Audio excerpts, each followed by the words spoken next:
Assalamualaikum warahmatullahi wabarakatuh. Perkenalkan, nama saya Ahmad Kusmadi dari jurusan Akuntansi, program studi D3 Akuntansi. Pertama-tama yang saya hormati Bapak Angga sekaligus dosen pengampu dari mata kuliah pengantar komputer, serta teman-teman yang saya hormati dan saya banggakan. Baik, pada kesempatan kali ini dan pada video kali ini, izinkan saya Ahmad Kusmadi untuk menjelaskan beberapa hal tentang sistem komputer. Baik, sebelum kita bahas lebih lanjut tentang sistem komputer, alangkah baiknya kita untuk mengenal sejarah terlebih dahulu. Nah, untuk sejarahnya tersendiri, perkembangan komputer ini terbagi menjadi 5 masa. Yang pertama yaitu komputer generasi pertama, di mana ciri-ciri dari komputer generasi pertama yaitu komponen menggunakan tabung hampa, program hanya dapat dibuat dengan bahasa mesin, sudah menggunakan konsep storage program, dan ukurannya fisiknya besar, tapi untuk penyimpanan kecil, dan untuk kapasitas atau daya yang dimiliki untuk menggunakan komputer ini sangat membutuhkan banyak listrik.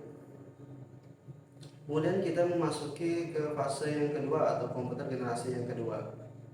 Untuk komputer generasi kedua yaitu pada tahun 1959 sampai 1964, di mana ciri-cirinya itu komponen menggunakan transistor, program menggunakan bahasa aras yang tinggi, ukuran fisiknya jauh lebih kecil dari generasi pertama, dan hanya membutuhkan daya listrik yang kecil. Nah, jadi perbedaannya itu yang paling mencolok yaitu penggunaan daya listrik yang lebih kecil daripada generasi pertama.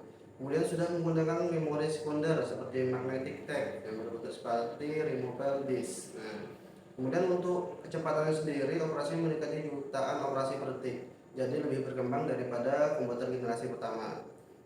Kemudian kita masuk ke komputer generasi yang ketiga, yang mana pada tahun 1964 sampai 1970 komponen ini sudah menggunakan EC. Kemudian program menggunakan bahasa aras yang tinggi sama seperti komputer generasi yang kedua.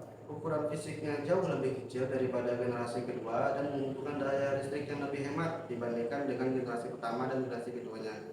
Kemudian sudah menggunakan memori sekunder. Nah, itu yang membedakan dari generasi kedua dan generasi pertama. Kemudian kecepatannya dari jutaan operasi per detik. Kemudian multi processingnya dan multi programmingnya sudah jauh lebih baik daripada generasi yang pertama, kedua, dan ketiga ini ada perkembangan. Kemudian kita masuk ke generasi yang keempat.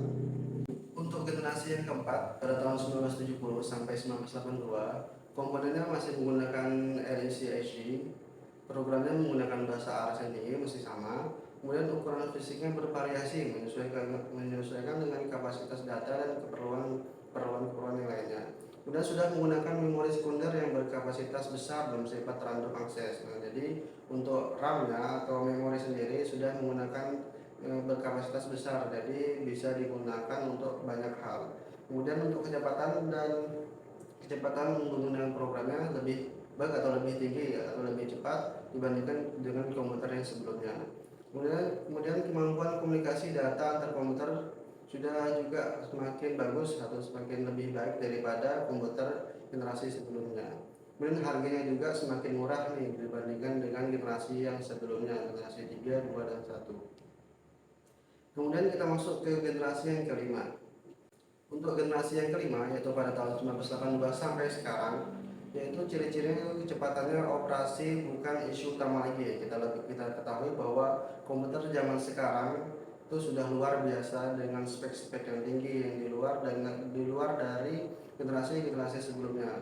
Kemudian bahasa pemrogramannya lebih banyak, lebih objek, pengolahan data yang bersifat luas atau tersebar, dan masih terus berkembang sesuai dengan keadaan zamannya. Jadi dibandingkan dengan generasi sebelumnya, generasi yang sekarang atau generasi kelima ini adalah generasi yang lebih maju dan lebih modern karena sesuai dengan perkembangan pada zaman kita sekarang ini. Oke, tadi itu adalah beberapa sejarah mungkin yang perlu kita ketahui tentang komputer atau generasi-generasi setiap komputer dari generasi pertama sampai generasi kelima. Mungkin itu saja tentang sejarah. Kita lanjut ke materi berikutnya. Oke, tadi sudah kita bahas tentang sejarah, maka kita akan langsung ke intinya yaitu pada sistem komputer. Sebelum kita mengetahui apa aja sih itu sistem komputer, kita lebih baik untuk mengetahui definisi sendiri dari sistem komputer. Nah, sebelum itu kita harus mengetahui apa sih itu sistem. Nah, Jadi, sistem adalah suatu kesatuan elemen yang saling berhubungan sehingga membentuk suatu kelompok dalam melaksanakan suatu tujuan pokok yang ditargetkan. Kemudian sistem komputer apa sih? Jadi sistem komputer adalah elemen-elemen yang terkait untuk menjalankan suatu aktivitas dengan menggunakan komputer. Nah, tujuannya sendiri yaitu untuk mengolah data menjadi informasi. Kemudian kita masuk ke bagian-bagian dari komputer. Nah, untuk bagian-bagian dari komputer itu dia terdiri dari 3 bagian. Yang pertama yaitu hardware, software, dan brainware. Nah, untuk hardware atau perangkat keras yang biasa kita sebut dengan perangkat keras yaitu peralatan dalam bentuk fisik. Jadi hardware adalah bentuk fisiknya dari komputer yang menjalankan sistem komputer. Kemudian software atau perangkat lunak yaitu rangkaian prosedur dan dokumentasi program yang berfungsi untuk menyelesaikan masalah yang dikehendaki. Kemudian brainware yaitu perangkat pikir atau orang yang menggunakan komputer. Oke, tadi sudah kita jelaskan tentang beberapa bagian dari komputer yaitu dari hardware, software, dan brainware. Untuk hardware sendiri dia terbagi menjadi 3 bagian lagi nih, yaitu yang pertama input device atau perangkat keras komputer yang berfungsi sebagai alat untuk memasukkan data atau perintah ke dalam komputer. Yang kedua ada output device adalah perangkat keras komputer yang berfungsi untuk menampilkan keluaran sebagai hasil pengolahan data. Kemudian itu proses device merupakan perangkat pada hardware komputer yang berfungsi sebagai pusat pengolahan data, jadi bisa disebut dengan otaknya dari komputer. Kemudian apa aja sih contoh-contoh dari peralatan input? Untuk input sendiri ada beberapa contoh perangkat kerasnya, yaitu ada keyboard misalnya, mouse, joystick, scanner, lighting pen, dan touchscreen. Untuk peralatan outputnya itu ada monitor, printer, dan masih banyak lagi. Oke, tadi kita sudah membahas tentang hardware. Kemudian kita masuk ke bagian yang kedua dari komputer, yaitu ada software. Nah, untuk software sendiri dia terbagi lagi menjadi 3, yaitu yang pertama sistem operasi.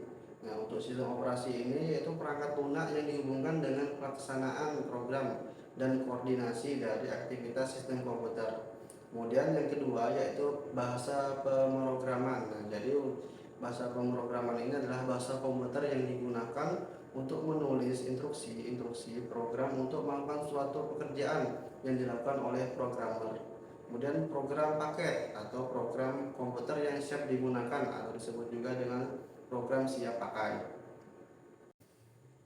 Kemudian kita masuk ke bagian dari komputer yang terakhir yaitu brainware. Nah, untuk brainware sendiri dia dibagi menjadi beberapa. Yang pertama yaitu programmer.